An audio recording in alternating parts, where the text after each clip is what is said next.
బేసిక్గా ఇది నేను చెప్తే వినటానికి కరెక్ట్గా అనిపించిందండి, కానీ వ్యూహం లేదు అసలు. ఎందుకంటే మేము అందరం చాలా స్ట్రైట్ ఫార్వర్డ్ మనుషులు, నేను కానీ దాసరి కిరణ్ కానీ. అప్పుడు వేరే వాళ్ళ వ్యూహం మీద తీసాం, కానీ మా వ్యూహం ఏమీ లేదు ఈ సినిమాలో. ఇది మీ మీద ఒట్టేసి చెప్తున్నా.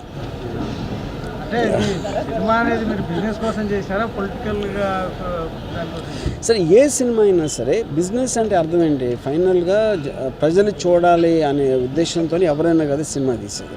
వాళ్ళు చూసినప్పుడు ఆటోమేటిక్గా బిజినెస్ అవుతుంది. సో ఐ థింక్ అవన్నీ ఇంటర్లింక్డ్, దాన్ని ఒకదాన్ని సెపరేట్ చేయలేము అని నా ఫీలింగ్. ఇప్పుడు 24లో జగన్ గెలుపు కోసం ఈ సినిమా తీస్తున్నారు సార్, కొందరు సినిమా తీశారు. సరే, ఇప్పుడు గెలుపు అంటే హామ్ ఫట్ అనే మంత్రం వేసినట్టు కాదు కదా, అది చాలా ఫ్యాక్టర్స్ మీద డిపెండ్ అవుతుంది. పనిచేస్తున్నారు కదా అంటే ఇప్పుడు ఎవరు చేసినా అదే కదా చేసేది. ప్రతి ఒక్కరికి వాళ్ళ ఉద్దేశంలో వాళ్ళకు ఒక ఇంప్రెషన్ కానీ ఒపీనియన్ కానీ ఫేవరెట్ ఉంటారు. అలా దాంట్లో భాగంగానే నేను చేసాను. జగన్మోహన్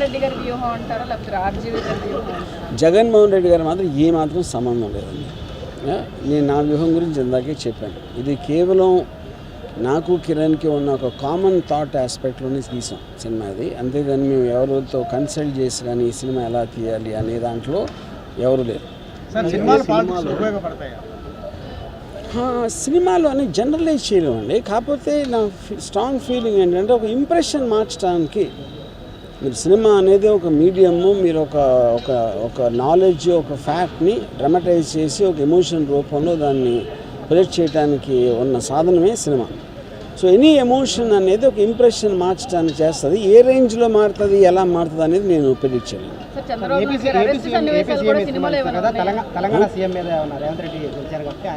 లేదు, అబ్సల్యూట్గా తెలంగాణ పాలిటిక్స్ లేదు ఈ సినిమాలో. అంటే ఒక పర్టికులర్ టైంలో కాంగ్రెస్ ఆస్పెక్ట్ అనేది ఉంటుంది. జగన్ గారి బిగినింగ్ ఇన్ ఫ్యూచర్ నేను చెప్పలేనండి. ఎస్ ఉంటాయి. అంత ఉండదు, కానీ ఇప్పుడు లేటెస్ట్గా ఉన్నాయి, అన్నీ ఉంటాయి. సార్, వివేక హత్యకు సంబంధించి మీ సినిమాలో ఏం చూపిస్తున్నారు సార్? ఏం చూపిస్తారో చూడాలి మీరు. ఏం చూపిస్తారని ఇక్కడ నేను చెప్పేస్తే మీరు ఇంకా సినిమాలో ఏం చూస్తారు? ఇంకా ఎక్కువ మంది వస్తారు సార్. అది 100% ఉంటుంది, ఆ టాపిక్ అయితే ఉంటుంది. ఎస్,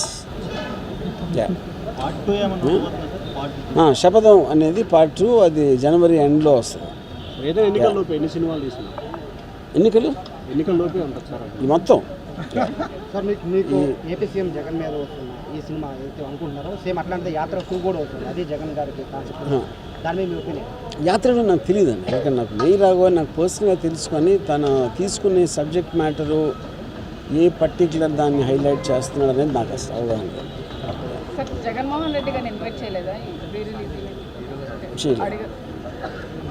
అంటే ఇప్పుడు జగన్ అంటే ఇది సినిమా, ఫైనల్గా సినిమా ఈవెంట్కి ఒక సీఎం గారిని పిలవటం అనేది మీనింగ్ లేదు. ఎందుకంటే ఆయనకున్న 100 పనుల్లో ఇది టికెట్స్ హైక్ అంటే అది ఇప్పుడు టికెట్స్ హైక్ అనేది 100 crores దాటిన ఒక హెవీ బడ్జెట్ సినిమాలు చేస్తారు. ఇది గవర్నమెంట్కి సంబంధించింది కాదు. ఫస్ట్ అంటే జగన్మోహన్ రెడ్డి గారు రాజకీయ వ్యూహంలో ఆయన ఒక సక్సెస్ని సినిమాలో చూపించబోతున్నారా? ఆయనకున్న అంటే ఇప్పుడు ఆయన ఆబ్వియస్గా ఇప్పుడు నేను ఒక రియలిస్టిక్ సినిమా తీసినప్పుడు పబ్లిక్ డొమైన్లో ఉన్నది ఏది కూడా మనం దాన్ని ఏమార్చలేం కదా. నేను దాని వెనకాల ఉన్న వ్యూహాలు నేను చెప్పగలుగుతాను, కానీ అవుట్కమ్ అనేది నేను దాచలేను. సో జగన్ గారు విపరీతమైన సక్సెస్ అయ్యారు when he became chief minister in 2019. ఆ ఆస్పెక్ట్ డిఫరెంట్గా ఉంటుంది. ఎలక్షన్ కోడ్ కిందకి రాదా ఈ సినిమా? నో, ఎలక్షన్ కోడ్ అనౌన్స్ చేసేది ఎప్పుడైతే చేస్తారో దానికి ముందే కదా, ఇప్పుడే వచ్చేస్తాను కదా సినిమా. ఇది శపథం సెకండ్ పార్ట్ కూడా దాని ముందే వచ్చేస్తాను. సరే, సినిమా ఆపటాన్ని ఏ రకంగా తీసుకుంటారు? తర్వాత మళ్ళీ మీరు సాధించారు సెన్సార్ని. అంటే ఇప్పుడు ఆపటానికి వెనకాల ఏం వ్యూహాలు జరిగినాయి, ఏ వ్యూహకర్తలు ఉన్నారు అనేది మాకు కూడా తెలీదు. అది కాకపోతే మేము అంటే టోటల్గా మన కాన్స్టిట్యూషన్గా మా రైట్ ఏదైతే ఉందో ఆర్టికల్ 19లో మనం ఫ్రీడమ్ ఆఫ్ స్పీచ్ కానీ ఒక ఒపీనియన్ చెప్పడానికి ఇచ్చిన రాజ్యాంగ హక్కుల ప్రకారమే చాలా లీగల్ ఆస్పెక్ట్లోనే నేను కిరణ్ గారు సెన్సార్ సర్టిఫికేట్ కట్స్ అనేవి కాదు. అబ్సల్యూట్గా టీడీపీ నేతలు నేను చంద్రబాబు నాయుడు గారిని, పవన్ కళ్యాణ్ని, నారా లోకేష్ గారిని ఇప్పుడే ట్విట్టర్ ద్వారా ఇన్వైట్ చేశాను, ఆహ్వానించాను. దాని తర్వాత వాళ్ళ ఇష్టం. సార్ ఇండస్ట్రీ మీరు నుంచి ఎప్పుడు ఎవరు politics లోకి అంటే ఇండస్ట్రీ నుంచి రాకపోతే వైసీపీ సభ అయిపోయింది కదా. మరి సినిమా ఓపెనింగ్ అన్నది అంటే అది కాదండి. ఇప్పుడు జగన్ గారి మెయిన్ క్యారెక్టర్ ఉన్నప్పుడు ఆటోమేటిక్గా నాకు కిరణ్కి ప్రొడ్యూసర్ కూడా జగన్ మీద ఉన్నప్పుడు వాళ్ళు వస్తారు. మిగతా వాళ్ళు వస్తే దే కెన్ ఎంజాయ్. ఎవరికైనా ఆహ్వానం పంపించారా? ఇప్పుడు చెప్పాను కదా, చంద్రబాబు నాయుడుకి పంపించాను, పవన్ కళ్యాణ్కి పంపించాను, నారా లోకేష్ ఇండస్ట్రీ నుంచి ఇండస్ట్రీకి పంపించాను. సార్ జగన్ ఎప్పుడు ఇప్పుడు పాలిటిక్స్ మీద నడుస్తుంది, ఆ టైప్ సినిమాలు ఏమన్నా తీయబోతున్నారా? అది ఎందుకు వచ్చింది నా దగ్గర? అది ఎందుకు వచ్చింది ఇప్పుడు? అది రాఘవేంద్ర గారి సినిమా ఫస్ట్. అప్పుడు నేను క్షణక్షణం తీస్తాను, కానీ జగదే అలాంటి సినిమాలు అంటున్నారు. అలాంటి సినిమా తీయను. ఎందుకంటే నేను తీస్తే ఒట్టి సీదే ఒక్కదే, మళ్ళీ పక్కన చిరంజీవి గారిని వాళ్ళందరినీ పెట్టను.